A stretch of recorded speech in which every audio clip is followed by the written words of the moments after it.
Welcome to Green TV, Independent Green Party and Green Party Green TV, the show that focuses on independent Green Party and Green Party candidates running for state, local, and federal office, and positive Green Party, Green New Deal, eco jobs for the economy solutions, solar jobs, wind jobs, geothermal jobs, rail jobs.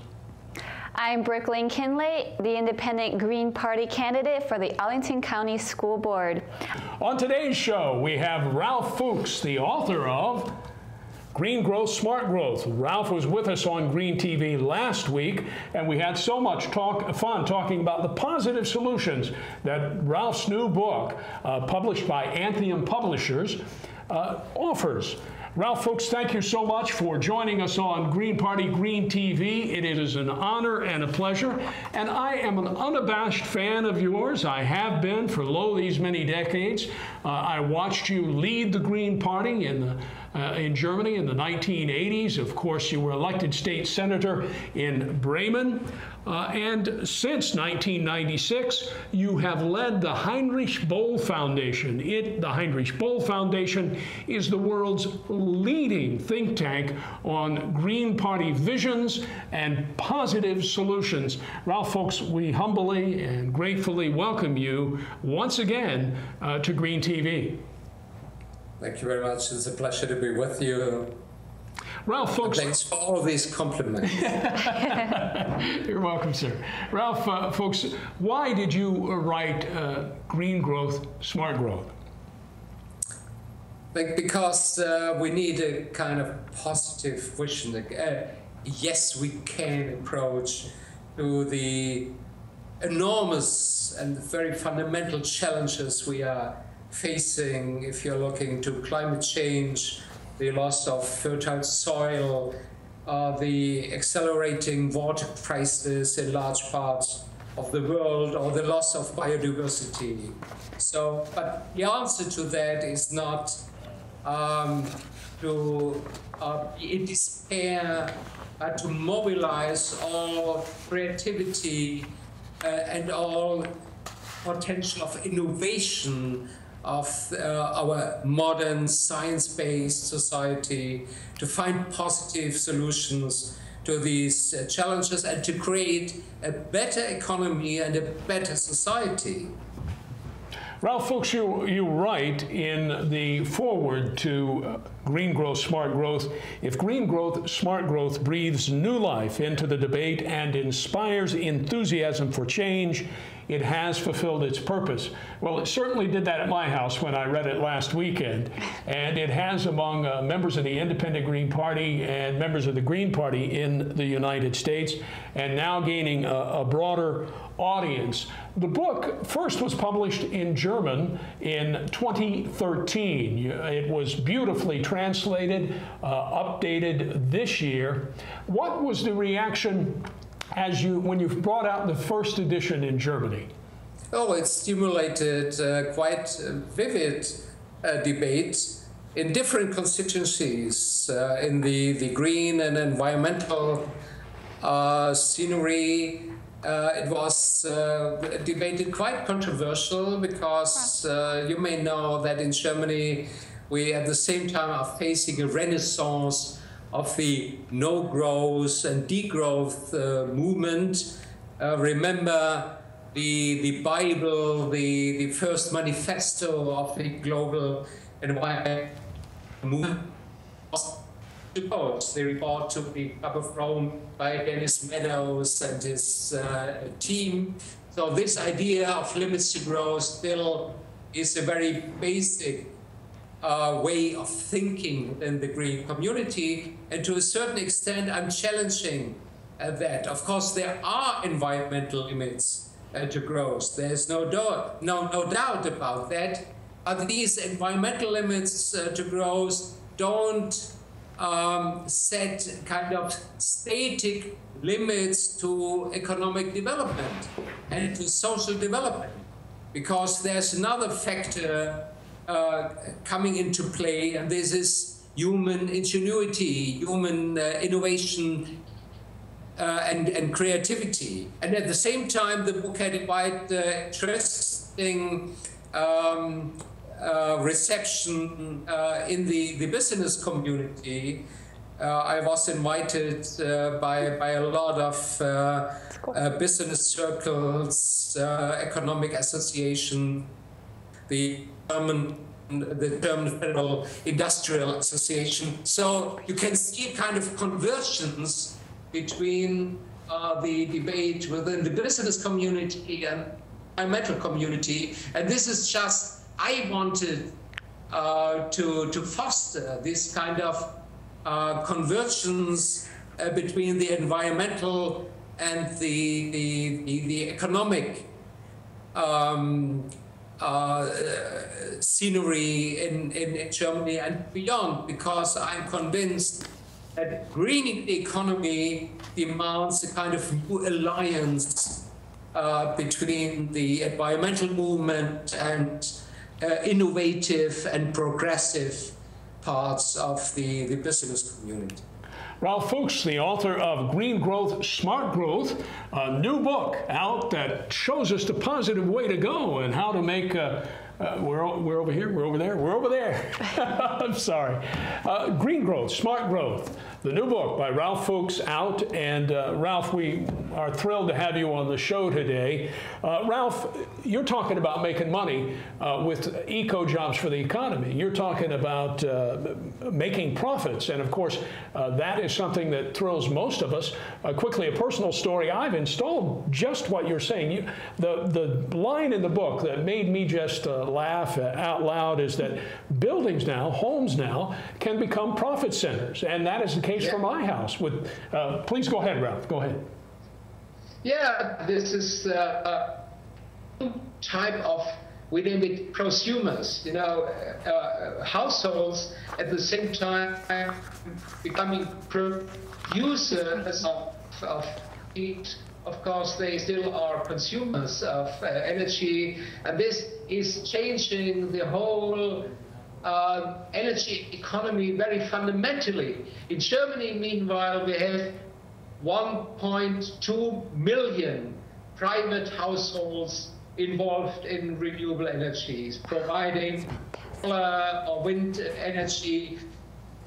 Of course, is an enormous challenge to the old energy monopolies, the utilities which had been used to dominate the market. And they lost this kind of dominance, and they are challenged from below, you know, from bottom up. And this is part of the green energy revolution. Germany started about 15 years ago, quite successfully. Meanwhile, we have 30% of renewable energies in our power portfolio. So, and it's going on with rapid speed. The energy system is changing fundamentally.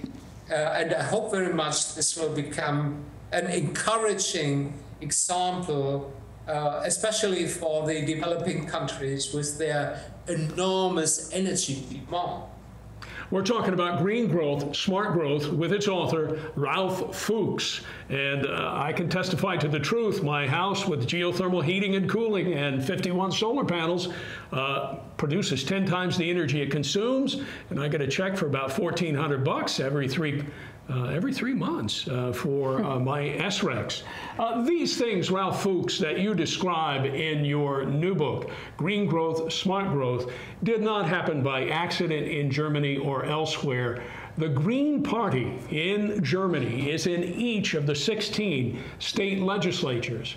The Green Party is governing in 9 of the state legislatures in coalitions. Ralf, isn't that more than the current Chancellor's party? Yeah, it is. But of course, still the Green Party, I would say, is a relevant minority in Germany. But we are no longer kind of isolated minority. We are becoming access to the majority of the people, and we are even becoming access to the business community. So the idea that greening the economy is not a threat to prosperity, it's the other way around. that greening the economy will lay the grounds for the future prosperity is becoming more and more popular in Germany. And this, of course, is part of the Greens Party success. And it's not just a partisan issue. You know, over the last decades, there was a very broad education process in environmental issues. So the whole public way of thinking, the public discourse, changed very much. And this is part of this green success story in Germany. In Green Growth, Smart Growth, Ralf Fuecks, you talk about the green revolution.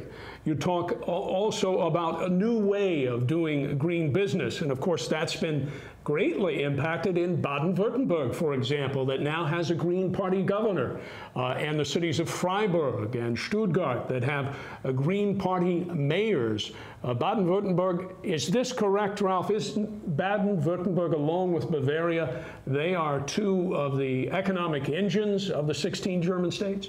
Yeah, absolutely. Baden-Württemberg is an industrial powerhouse. Very, very innovative. There are a lot of universities, a lot of research and development, and a lot of not only big but small and medium companies now involved in green technologies in the widest sense, in resource efficiency, in recycling, in renewable energies, in e-mobility, electro mobility. It's a very broad landscape, economic landscape. And interestingly, the fact that for the first time there's a green governor in one of the industrial powerhouses in Germany didn't create panic, you know, in the business community. It's the other way around. I would say we are creating new synergies, and I'm quite optimistic that Baden-Württemberg will become a role model for Germany at large. As someone like myself who, Ralf, attended the University of Freiburg, I was thrilled to read in your book about, and help me if I mess up the pronunciation, ordoliberalism. In other words... Ordoliberalism, yeah. Ordoliberalism. What is that, Ralf? Tell us. It's a school of economic thinking combining market economy and entrepreneurship with kind of strong political regulation. Though the basic idea is markets can be a perfect economic instrument, but they need political regulation, they need a kind of legal framework to work correctly and to work in the right direction. For instance, prices should tell the economic truth. Prices should reflect costs. And this was not the case in terms of environmental degradation over the last decades. You know, the atmosphere was used as a kind of waste dump for CO2, and it was for free.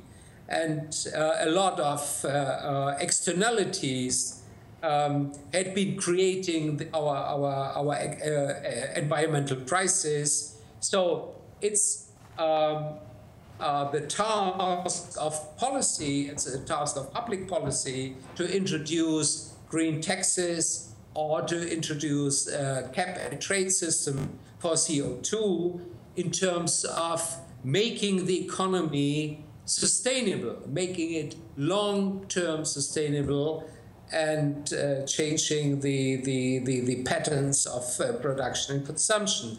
So a kind of active public policy is not in contradiction to a very vibrant market economy. This is the basic idea of ordoliberalism.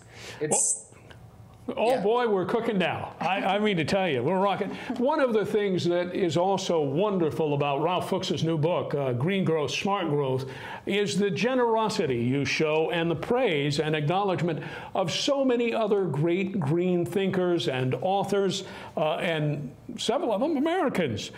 You cite the American eco-visionary Paul Hawken and Amory Lovins and Hunter Lovins for their seminal text, Natural Capitalism. Natural capitalism, very, very important book, pioneering this kind of new thinking of a green economy, which is working in line with nature and not in contradiction with nature. This is, of course, the clue of that title, Natural Capitalism, kind of capitalism which is cooperating with the natural ecosystem instead of destroying the environmental conditions of the human civilization.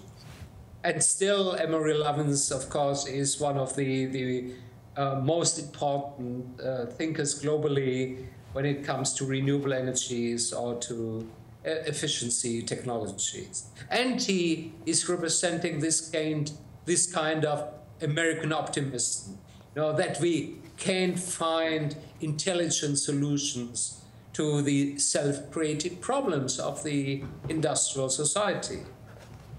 Ralf, I absolutely love the optimism of green growth and smart growth.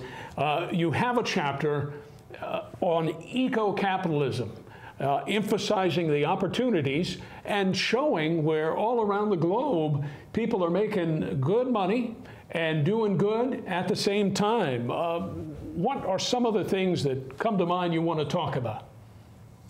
Oh, it's a very complex issue. It starts with the kind of new kind of, I would say, moral consumerism, that more and more people are not just asking how cheap something is, how cheap a device is, or how cheap a T-shirt is, or how cheap a chicken they want to buy. They are starting to ask, how is it produced?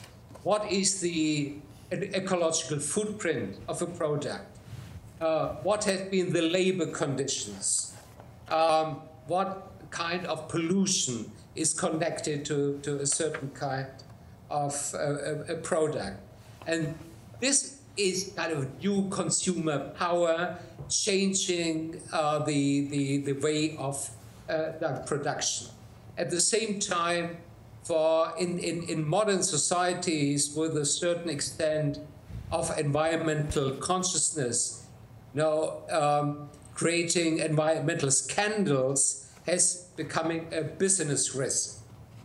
So it's in the interest of modern businesses to look for environmental safety, environmental security, and at the same time to look for, I would say, good labor conditions, because this will improve their moral capital, and moral capital matters in the modern economy. And if you are serious about climate change, it's absolutely clear that in the future only these businesses will thrive, only these companies will be successful, which are able to reduce their environmental footprint and to produce in an environmental friendly way responsible products. You're watching Green TV with Ralf Fuecks, the author of the new book, Green Growth, Smart Growth. This is Brooklyn Kinley with me. Ralf, thank you for teaching me so much in this great new book. I really was astounded to read that almost $1 trillion tax dollars, uncollected subsidies, go to big oil all around the world. This goes to an entire another section of the book where, and you alluded to it earlier, where we we have to have companies and societies, people understand, I believe your phrase was the true economic price. Did I get the phrase right, Ralf? Yeah. So, in market economy is based on the idea that prices are reflecting the true costs. And this was not the case in terms of the long-term environmental costs of our current way of production and consumption. So we need new instruments to internalize these kind of long-term environmental costs and to reduce and abolish subsidies to environmental destructive branches and industries like the oil or coal industry.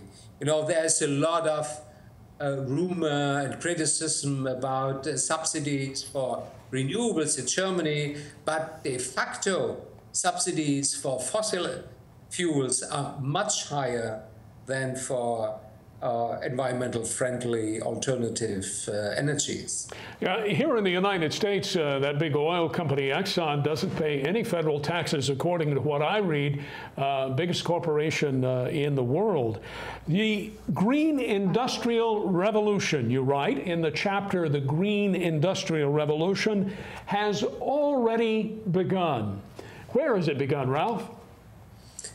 Oh, it has begun, for instance, in Germany with the energy transition process, shutting down our nuclear plants and now starting to phase out also coal-fired plants with the very rapid build-up of renewable energies from 0 to now 30% of our power generation portfolio. But meanwhile, it has become global. If you are looking to China, China now is champion in wind and solar energy. China is starting to build up a new e-mobility car industry, cars based on battery power. Even in the United States, you have a very mixed picture. In 2014, the United States had been, I think, leading in building new wind capacities. So I'm quite optimistic that we are already in the beginning of a very broad and global industrial revolution. Ralf, Brooklyn Kinley was impressed with one of the opening quotes there in Chapter 4, the Green Industrial Revolution. It says, the purpose of thinking about the future is not to predict it, but to raise people's hopes. Yeah, of course, per se, you can't predict the future, and this is good.